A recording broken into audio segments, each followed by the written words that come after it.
ఉమ్మడి శ్రీకాకుళం జిల్లా సంతకవిటి మండలం గుళ్ళ సీతారామపురం గ్రామంలో పురాతన సీతారాముల ఆలయంలో శ్రీరామనవమి వేడుకలు అంగరంగ వైభవంగా నిర్వహించారు. 16వ శతాబ్దంలో బొబ్బిలి రాజుల వంశస్థులు ఈ దేవాలయాన్ని నిర్మించారు. ఏకశిలా విగ్రహంపై సీతారాములు ఉండటం ఈ దేవాలయం విశిష్టత. ఈ ఆలయం ప్రాంగణంలో సీతారాముల కళ్యాణ మహోత్సవం కనుల పండుగగా నిర్వహించారు. కళ్యాణ మహోత్సవం తిలకించేందుకు జిల్లాలో నలుమూలల నుంచి వేలాది మంది భక్తులు తరలివచ్చారు.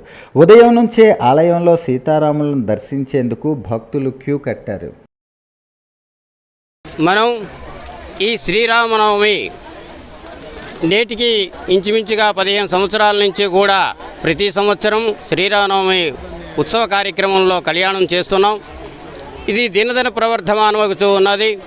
ఈ కళ్యాణానికి చూడ్డానికి గ్రామ ప్రజలే కాకుండా తదితరులు వివిధ జిల్లాల నుంచి కూడా ఇక్కడికి వేంచేసి శ్రీ స్వామివారి కళ్యాణ మహోత్సవంలో పాల్గొనడం చాలా ఆనందదాయకం.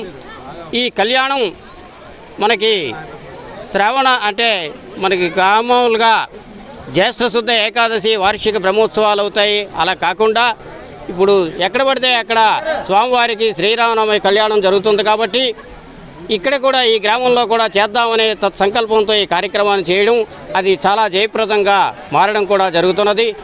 ఈ దేవాలయం గుళ్ళ సీతారామపురంలోని నిర్మించబడింది బొబ్బిలి రాజులతో. ఇది 500 సంవత్సరాల గడిపిన ఏకైక అతిపెద్ద దేవాలయము. ఈ దేవాలయం శ్రీరామనవమి ప్రతి సంవత్సరం భారీ ఎత్తున ఏర్పాట్లు చేస్తున్నాం. ప్రభుత్వం నుంచి సహాయం లేకపోయినా ఇక్కడి ప్రజల నుంచి అందరూ ఎత్తుకుని భారీ ఎత్తున చేస్తాము. ఈ ప్రతి సంవత్సరం కూడా దీనికి జనాలు కూడా బాగా పెరుగుతున్నారు. ఇంకా కూడా బాగా అభివృద్ధి చేసి ప్రభుత్వం కూడా గుర్తించాలి. ఈ కోవిలికి బొబ్బిలి రాజుగారిని సుజయకృష్ణ రంగారావు గారు చైర్మన్గా ఉన్నారు.